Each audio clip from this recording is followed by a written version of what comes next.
Forbes India presents Top 30 Talent Leaders of 2023, powered by Indeed. Today, ladies and gentlemen, it's always so inspiring and engaging to catch up with the industry leaders and really understand the latest trends. I mean, it is a complex world. It's a bit of a confusing world that we are living in. And today we're talking about a culture of innovation, creativity, and risk-taking. And what's happened is that in the last year or so, the world for many of us, and especially the talent officers who are joining us today, has perhaps changed dramatically. Today we are looking at a very different scenario. At least that's what we are reporting at media houses, whether it's layoffs at one end, or which has come in the wake of the great resignations that we saw earlier on during the COVID pandemic. And clearly, how do you create innovation, creativity, balance it with stability within an organization? So I've got a very dynamic team here with me. We had a very engaging conversation. But let's really understand, innovation is a term we use quite loosely. I think we use it a lot when it comes to startups especially. But let me start with you, Rohan. At Indeed, and I love those ads, by the way, Indeed, as I did, I'm sure, the rest of the audience. So what do you really mean by innovation and creativity, especially in the current context? I'm going to bring it from the perspective of, let me say, the job seekers here.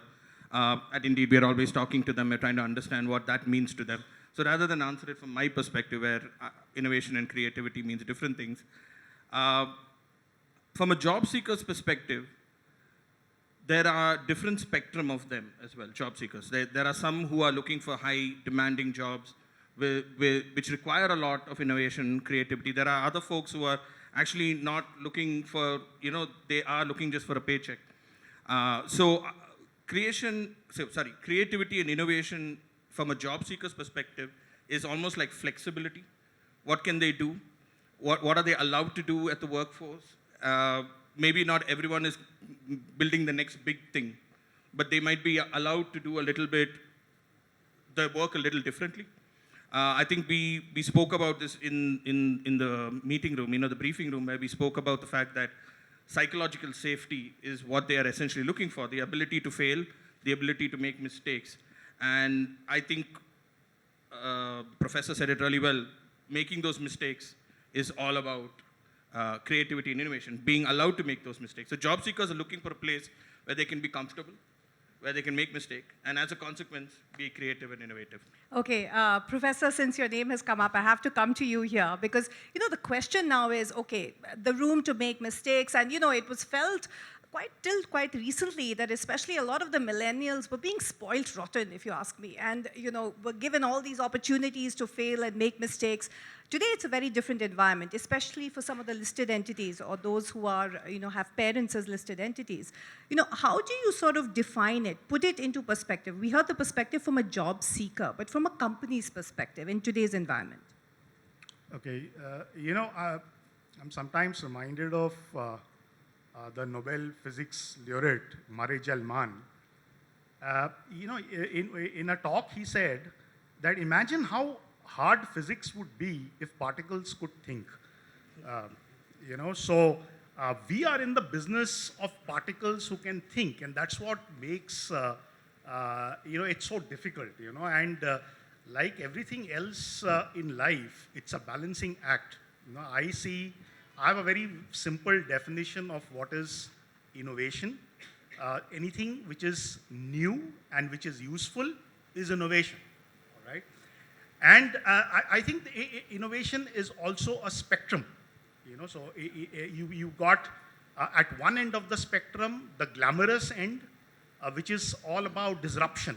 All the big innovations which are creating havoc in the industry, changing the basic cause-effect relationships and so on. And the other end of the spectrum are the little everyday innovations, which nobody really talks about. There is no press about them, But, hey, here's this little process, and I have this little idea, and that can improve the process, reduce the time, by half or something like that, Right. So now, in the entire process of innovation, like it goes from the idea to the market, right? And we need to know where I mean, this is the balancing act, basically. We need to know where hierarchy and bureaucracy can hurt and where it can help. Okay, let me bring that question across to somebody who's operating at a huge scale, and that's R. Swaminathan, who's the Chief People Officer at WNS Global Services. And you know, if you see in terms of the technology world, I mean, at least you start your journey with your clients at pretty much at a bread and butter kind of level, and then move on from there. When you hear the professor defining, you know, the two ends of the spectrum when it comes to innovation, you've got a lot of, you know, young folks on your on your hiring plate, you know, how do you sort of look at it, especially from the lens of a listed entity, where it's all about earnings per share and whether it's margins accretive, and it's all about show me the money? So again, look, the problem is, look, when you see innovation, you are probably like, you know, seeing a product, right? You know, we don't create products, right? We are in a business where we are providing services, you know, of different scale, right? It can be a high-end actuarial services to clinical research. On the other end of the spectrum, we could just be doing some fulfillment work, right? Now, for an individual, from a job seeker perspective, three axes, right? There is job content, there is reward, and there is social relevance, right? Case in point, banking industry solved for social relevance because you can find the most number of vice presidents in a bank. Because in a bank, the job content is always low. Banking is very simple, right? Payments and deposits, nothing more in a bank, right? Between the two spectrum, right? They solved it in a different manner. We'll ask that from the audience, right. The bankers here. Right. No, any bank is payments and deposits, right? It can't get complicated then. Like Pepsi is sugar water distribution business, right? All businesses are simple, right? Now, inner purpose in our industry, when we look for these three axes, right? Our job, how do we increase job content, right? Is when we move away from linearity. That means we stop getting paid for headcount and we start getting paid for outcomes. That's where the job content enriches in our industry at least, or most of business process management or transformation companies, right? That's the journey we are in. For us, that is innovation. And if we are able to articulate to our talent on this premise, we have lesser chaos in expectation, right? It's all about managing expectation and defining innovation and putting, as Professor said, you know, rein in the chaos or allow the chaos to reign in, right? I stole your statement. I'm so impressed with that, right?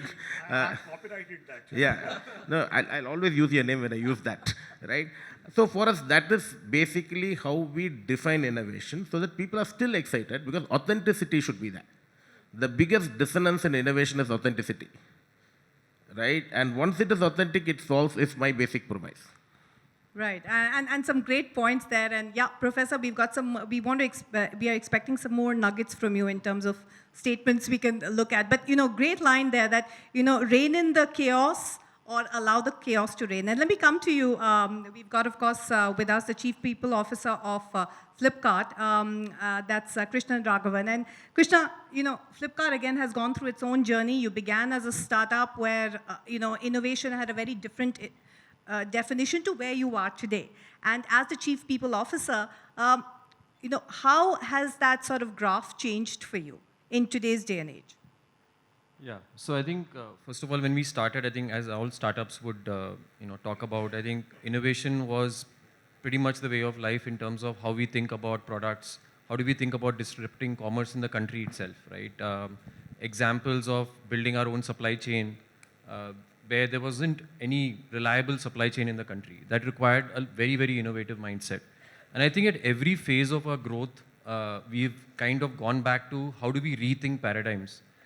You know, current example, how we think about it is really you have to build very strong institutional sort of symbols and practices to drive innovation. Like, what is our purpose? It's about empowering every Indian's dream by delivering value through innovation in technology and commerce. So even in our purpose statement, it actually figures. It's about our values. I think when we started with audacity being a value. It's probably not very common for a company to define audacity as a value. And that's really an example of telling everybody, every employee saying that, you know, being audacious, chasing audacious goals, really I think also makes you very innovative because you have to rethink constructs in the way you solve for customers. Right, and also allowing room for failure. Yeah. And when you chase audacious goals, you land up falling short as well, and it's okay. So I think, for instance, in the company right now, we have an award called Chandrayaan 2, which actually recognizes failures that happened over the year. And what we try to recognize is when you do chase those audacious dreams, you're bound to fail at times. But what did you pick up as learnings? And what can you employ in your next idea? Fantastic. I mean, to see that you have this kind of an award which rewards failure. But Professor Kanchan, I mean, getting back to this whole issue of allowing people to fail, and what you said about making failure mandatory, so to speak. That's something you feel quite strongly about.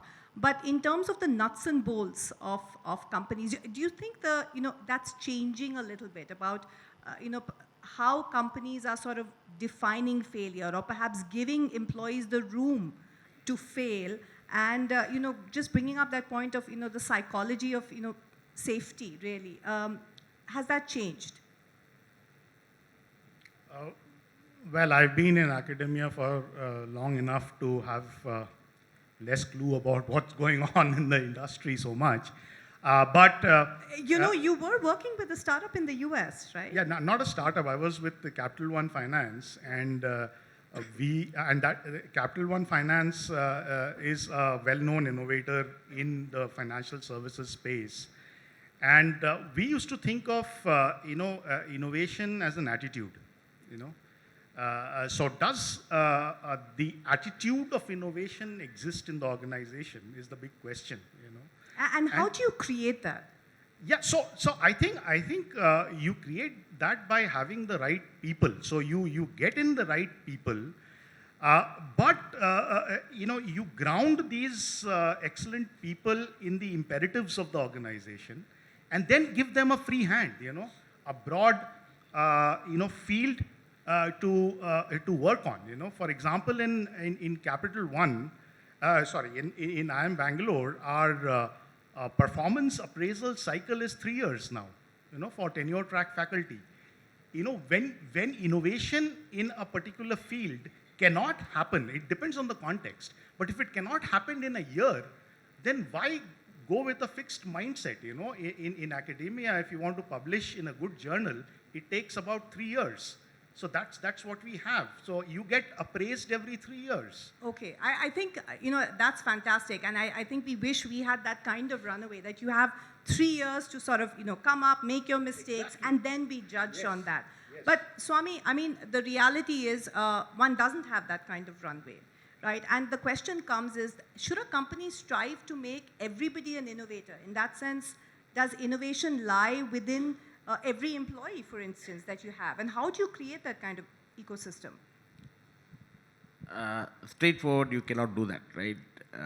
Look, a country is not run with all innovation, right? There are people you need to build a building, there are people you need to build roads. So I think, look, when an organization comes and states that, the leadership seems far or less authentic. When I go to a town hall and say, I want all of you to innovate and be leaders, they should be thinking he's smoking some pot. Right? And that's the authentic notion that they will have, right? So you have to be real, right? And in all realness, where does it come in? Is in every organization. Look, I mean, like Flipkart, or any new startup, right? They have a unified vision, younger, right? So innovation is easy, right? They are creating something new. In an organization that is there for 25 years, right? Anybody who's innovating something, the old organization will go try and kill them. It's a very unnatural bias, to say that the people who have budgets will always have no time for people who are creating, right? It's the responsibility of the leaders to create that ecosystem and the microclimate, right? My job as a leader is to create the work environment for that. So I always say innovation is a leadership mandate. A good leader will create that landscape, right? It's easier to manage leaders than manage 60,000 people. It's easy to influence them. You can't manage leaders anymore. You have to influence them because everybody comes with their own mindset, right?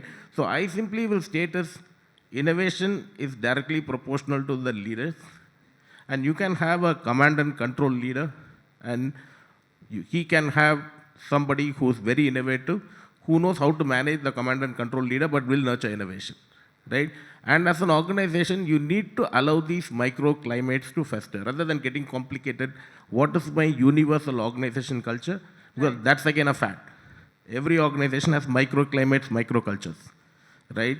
Leadership culture is universal, right? So I think I would like to rest that way, that you should not ask everybody to innovate, but everybody can go through an innovation journey through their career. In fact, a great point there. And Rohan, apply that from a job seeker's perspective. How important is this kind of innovative branding or creativity branding in order for companies to really attract that kind of talent, especially today? And are we just applying this to Gen Zs and millennials? I'm on the older end of the millennial spectrum. So I think you are the youngest here. Definitely. Don't mind. But it is extremely important to job seekers. When we speak to them and we ask them what are they looking for in an organization, see, compensation is right up there. Let's not put that under the table. Compensation is important, money is important. But a lot of them want to be able to work in organizations where they're doing something that matters. Now, a lot of the thought was, the previous question was, can everyone be an innovator? Probably not. But the organization is trying to achieve something at an innovative level, and everyone plays a part in that. And maybe the organization uses its mission. That's the innovation, right? Like Flipkart is trying to, bring all these people together, marketplaces that they're creating and things like that. Indeed, we talk about our mission, which is to help people get jobs. That's our marketplace that we are trying to build.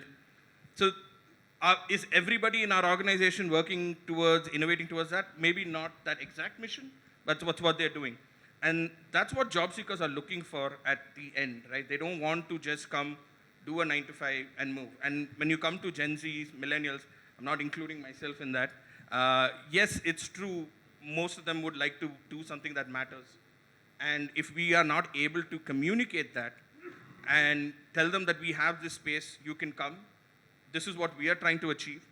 You can do it. You can help us get there. And we're going to do some innovation on the way.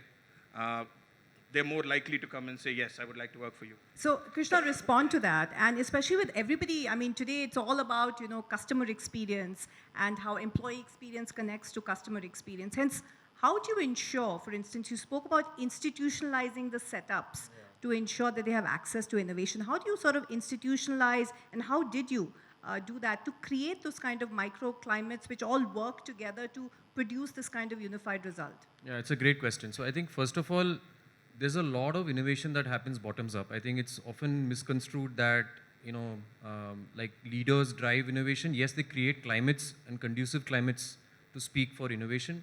But what we've seen is, for instance, in Flipkart, we have a Project 1K program, which is basically 1,000 ideas, right, that emerge from different parts of the organization, irrespective of where you are.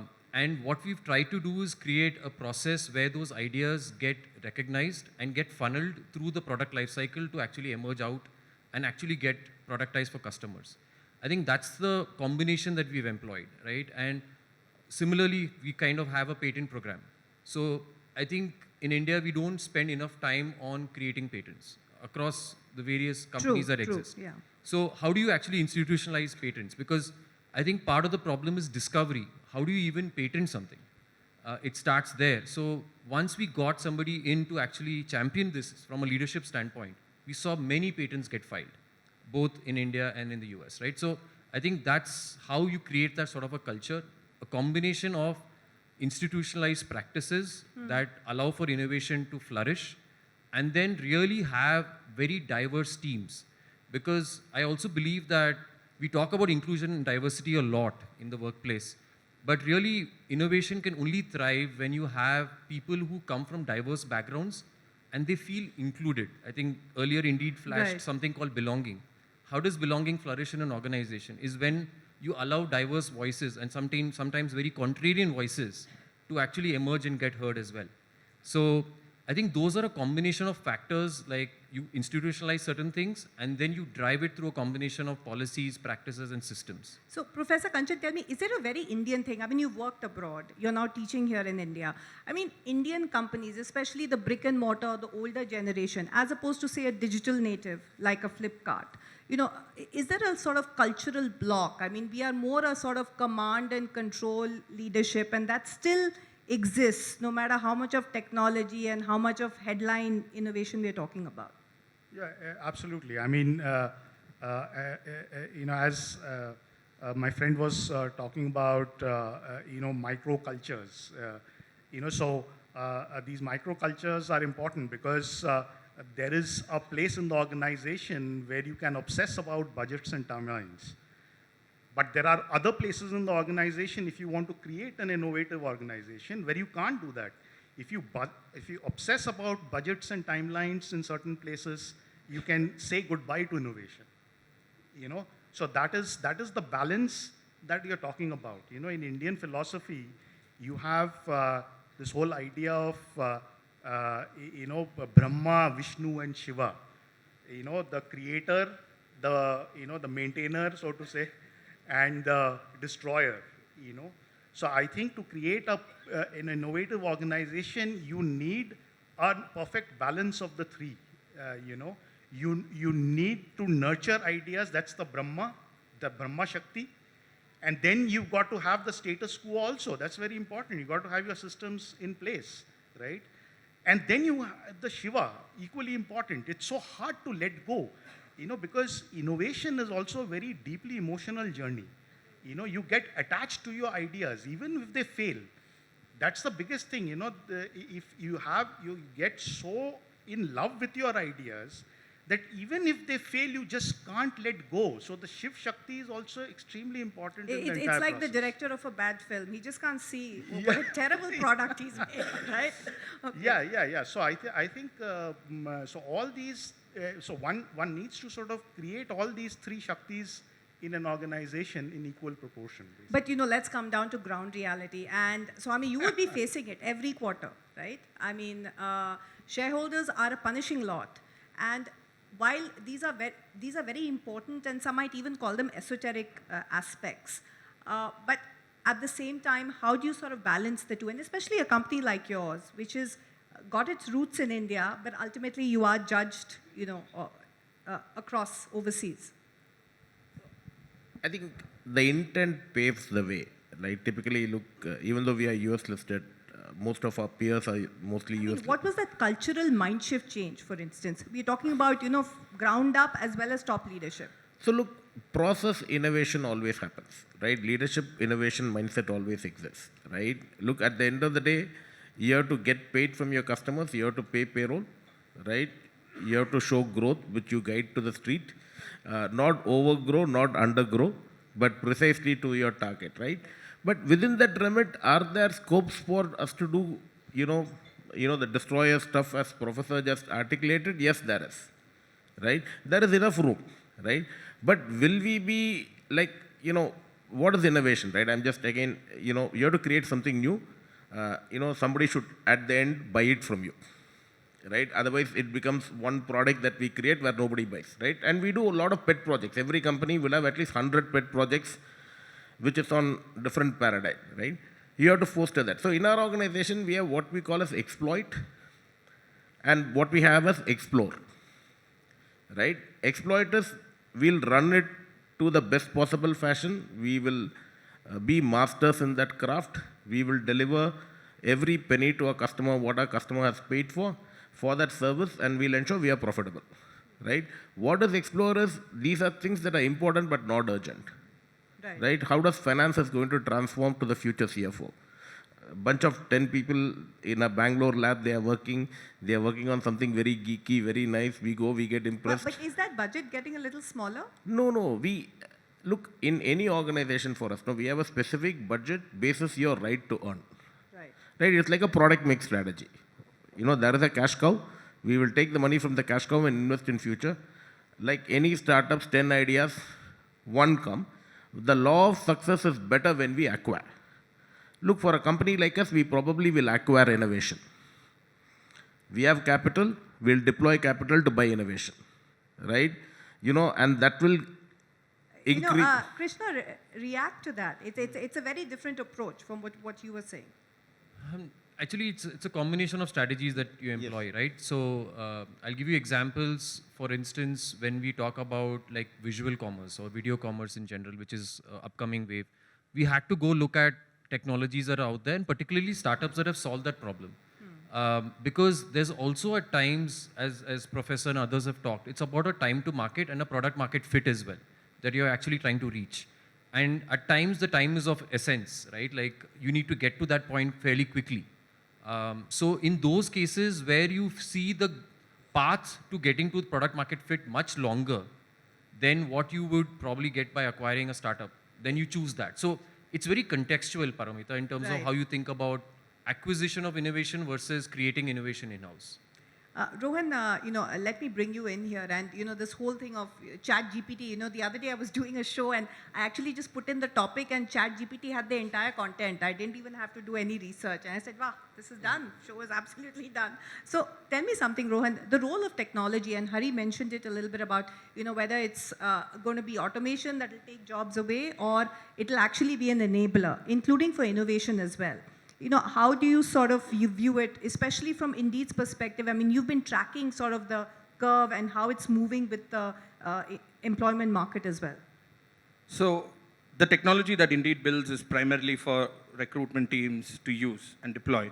And when it comes to automation, our belief is not that it's going to replace someone. It's not a replacement tool. It's about freeing up people to do. Even with ChatGPT, performance appraisals are going on now. I'm supposed to write 4 or 5. I have to say I have tested out ChatGPT. It's giving me the right lines to use. Oh, one sec. Isn't that cheating a little bit? Yeah, not my performance appraisal. But sometimes you don't know what words to put in, right? Now it's freeing me up to do something that else I wanted to do. Thank you so much. You've been a great set of panelists. Thank you for being, so honest and so forthcoming with all your answers. And thank you to the audience. You were great. Forbes India presents Top 30 Talent Leaders of 2023, powered by Indeed.